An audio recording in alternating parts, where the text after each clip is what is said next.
Hi there. Welcome to the From Lab to Launch podcast by Qualio, where we share inspiring stories from the people on the front lines of life sciences.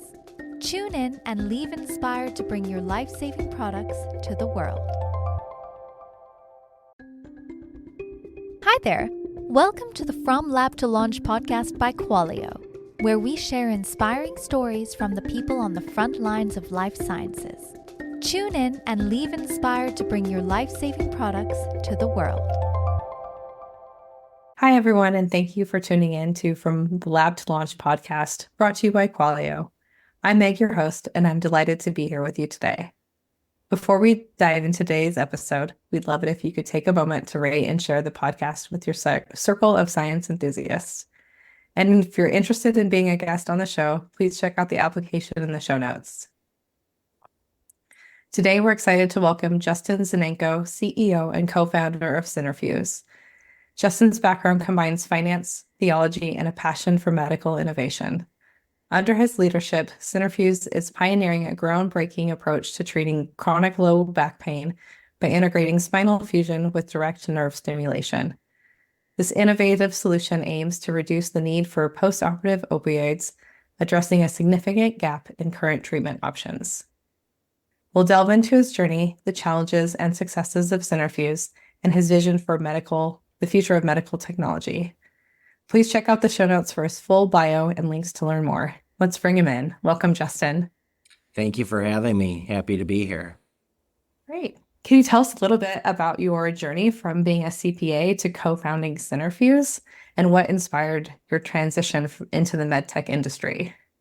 So I've always had a passion for helping people, looking at problems and wanting to find solutions. And, it was really interesting as I was going through college and going through the whole journey of, what do you go for education or what do you study? The one thing that I was always told is, business, accounting, economics, those are consistent things in all businesses. All businesses have accounting numbers. And I was given advice from a lot of my dad's friends that was, you should go into accounting and you can figure out what business you would like to be on. So I became a CPA and I started off in a biotech company where I left after 18 months to become the first CFO. And that was a gene editing company called Recombinetics. And from there, I really learned about how do you build businesses, how do you recruit doctors, how do you actually go after those big problems. And what I really found is that I really enjoy building things and, finding a solution that people said couldn't be found or couldn't be done. And those solutions are what really drives innovation. And you gotta, the bigger the problem, the bigger the task. That's fascinating. So CPA to right into MedTech then. SynerFuse has got a really innovative approach to combining spinal fusion with direct nerve stimulation. Can you elaborate on how this idea came about and initial challenges that you faced in developing this technology? So the idea really stemmed from a pain doctor and a neuroscientist and myself coming together and really, saying, well, there's already stimulation out there. There's already back fusion, but the pain physician kept seeing back fusions at patients who were having pain and weren't getting treated from injections. And eventually they might go in because fusion begets fusion. So they might go in for another spine fusion, but eventually they get, diagnosed for a stimulator. And when we brought this to the neurosurgeons at the University of Minnesota, Dr. Michael Park, and then later our former investigator, now our chief medical officer, Dr. Lal, as they thought about it more and more, they go, well, fusion, you're fixing the back, but no one's doing anything with the nerves. And we try so hard to do an epidural approach, fish it up the spine to get as close to the nerve as possible. Why wouldn't we just combine everything together? And from my perspective, it was, well, why aren't we doing this? And it came to a simple thing of money, and really no one ever thought about it. And there's no codes. There's no, this is going back to the way, when you look at how ideas get started and get implemented in med devices, goes all the way back to the Earl Bakken days of Medtronic. There's a problem and you go to solve it. And we were very fortunate to have the University of Minnesota in our backyard and having neurosurgeons who believed in fixing this problem. And so with that, SynerFuse is aiming to eliminate the need for post-surgical opioids through this integrated therapy. Can you share some insights into clinical results you've seen so far and how patients have responded to that treatment? Yeah, so early data suggests that the combined approach procedure, the SynerFuse procedure, is safe. And based upon some news, some recent media that came out maybe a year ago, that we had several patients who were actually interviewed, on local news stations, and one patient was off of her opioids in less than a week and was back to work in 3 months. And you just don't see that in fusion patients. And based upon other early data that we're seeing, we're very encouraged and motivated about what the future holds for this approach, because, seeing these patients, and we even had another patient who, for example, could barely walk, and now she's back to riding her motorcycle. And it's like, you take someone that looks disabled, and granted, I don't know who any of these people are until, they get out of the trial and they get to where the media finds them. But, you see a disabled person becoming, going on a motorcycle and getting their lives back and doing the things that they're used to doing, like gardening, the stuff that we take for granted. But for these people, they're getting their lives back. And that's what SynerFuse is really about, is how do we restore people and get them to their lives back where they don't have this chronic pain that overtakes their lives and they're having to take opioids and go down this terrible road where, everybody knows somebody who has suffered from the opioid pandemic and the crisis. And how can we actually make it, not happen? And the key is you treat the nerves early. And by treating the nerves, you're taking away, and our aim is to take away the need for opioids altogether. That's amazing. It'd be amazing to see that applied to more pain method treatments and really prevent, and mitigate the need for opioids altogether. And that's why we did a small proof of concept study on 15 patients at the University of Minnesota and then South Bend Orthopedics. But now we have to get ready to, from this, go through the whole FDA process for a Class 3 device and do a national multi-center trial, and really to get the efficacy, statistical data points, because what our primary goal was to show safety, which we have the box checked, but now it's, can we get the efficacy data in enough patients where we can actually make claims? And that's the next phase in our journey here. So speaking of that, because we provide a quality management system software, we're always curious to get an executive's take on quality and regulatory management.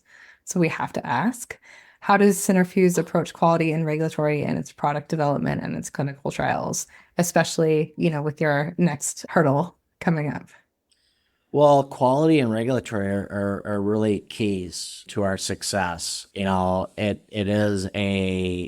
can be, and I would say is for a lot of companies, a blind spot, because you don't know what you don't know. The way we mitigate that is by bringing the right partners in from the product, so everything is done and documented correctly, then bringing in the right regulatory people, which we have currently. And then it's making sure that the software that we are using, everything gets done correctly and, double verified and all the stuff so you can actually have publications of your data so you're not missing things. And, that's been a journey in itself because, you miss some key points and, in your regulatory, that can be really detrimental to the company and to advancing therapies because, dealing with the FDA, you're dealing, to some of the highest standards, and especially class 3 devices, very high standards. So we take a very thoughtful and dedicated approach to it and making sure that, we're trying to stay on top of it as much as possible. Great. Thanks for sharing your take there on quality and regulatory approaches. Beyond the current applications of SynerFuse's technology for chronic low back pain, are there any other medical conditions or areas you think that could benefit from this integrated approach? So right now, our technology is really focused on the first application, which is back fusions. But within our patent portfolio, we also have laminectomies, discectomies, anything where it involves a spine surgeon where they're opening up the back to fix the bone on bone, bone on nerve. Our technology plays a role in that. And what we did is we started with the therapy of last resort, which is spine fusion, because the outcomes are so poor from a pain perspective. Doesn't mean that they didn't fix the mechanical issues, the structure, the autonomy, or the anatomy, but it's really about treating the nerves. And, wherever you have pain, you're dealing with a nerve. So this can go to peripheral nerve stem. There's a lot of other applications, but the one thing that we as SynerFuse are primarily focused on and where we've raised the funds to deploy the technology is focus on lower chronic back pain and leg pain. And, that's where we've started and that's where we have to continue. But the opportunities for us to address a lot of different pain is going to be there because we are building one of the world's smallest stimulators, and with that direct nerve approach, we're seeing power levels that we've never seen before, which means you can reduce size, which means less invasive.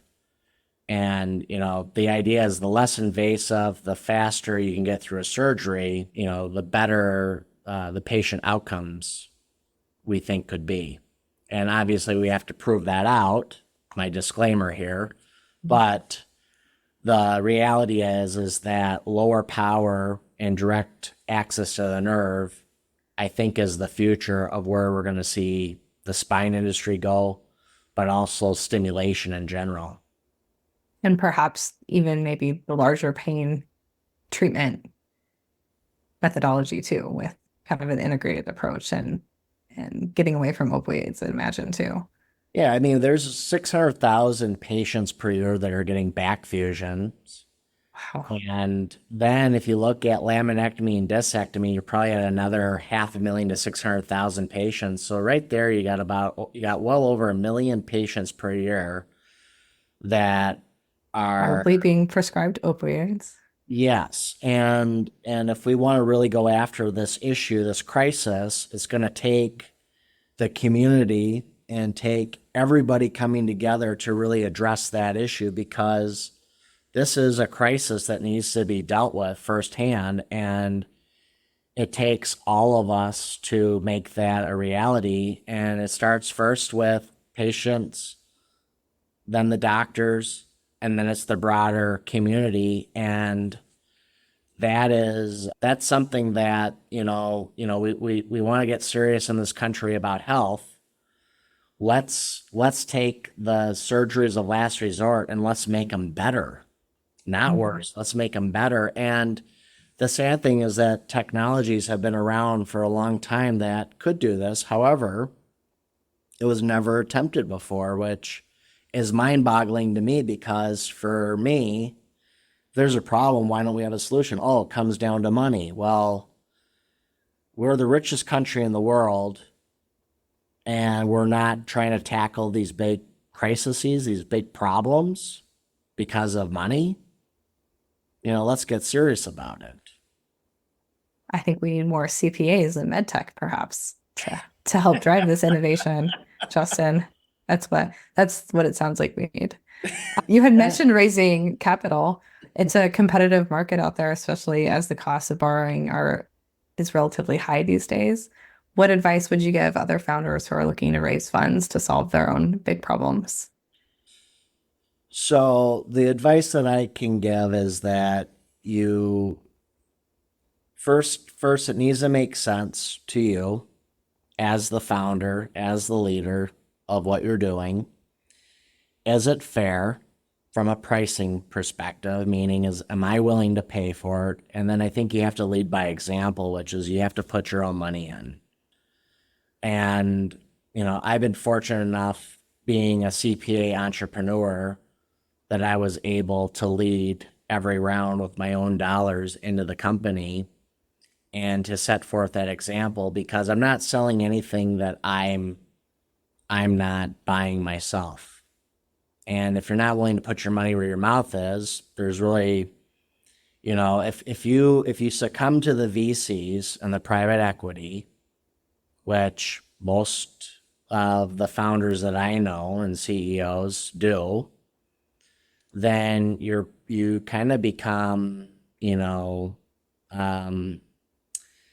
subjected to what they think your value is. And that's how, in my experience and from seeing other people, that's how you lose your companies, and you lose this vision. And there's going to be challenges that come across, and it's always going to take you more money than what you planned.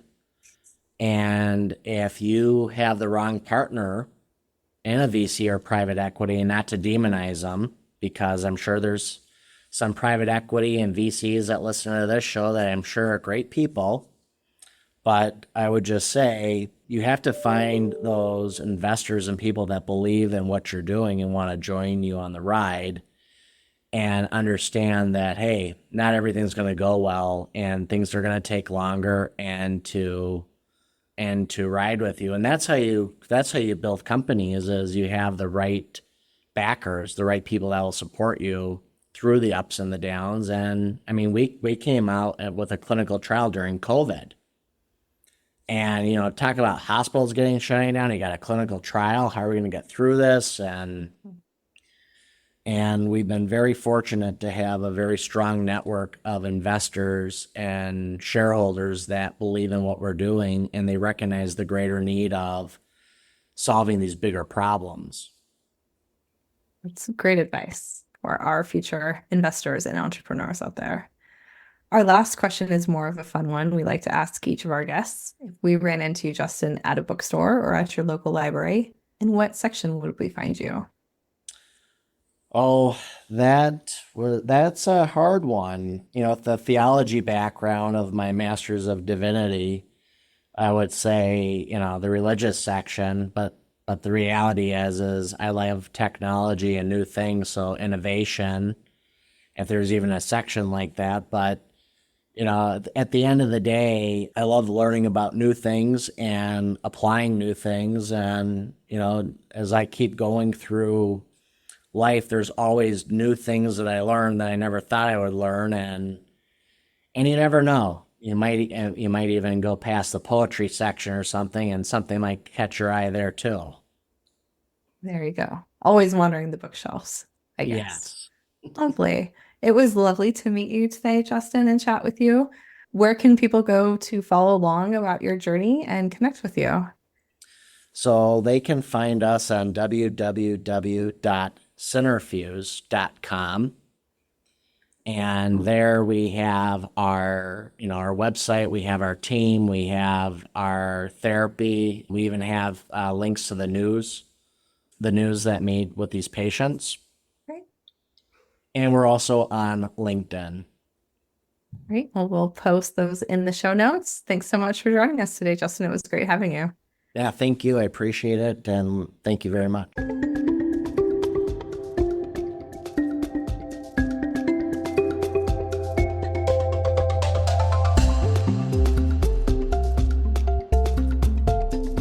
for listening to this week's episode of From Lab to Launch, brought to you by Qualio. If you like what you've heard, please subscribe and give the show a positive review. It really helps us out. For more information about Qualio, our guest today, or to be a guest on a future episode, please refer to the show notes. Until next time.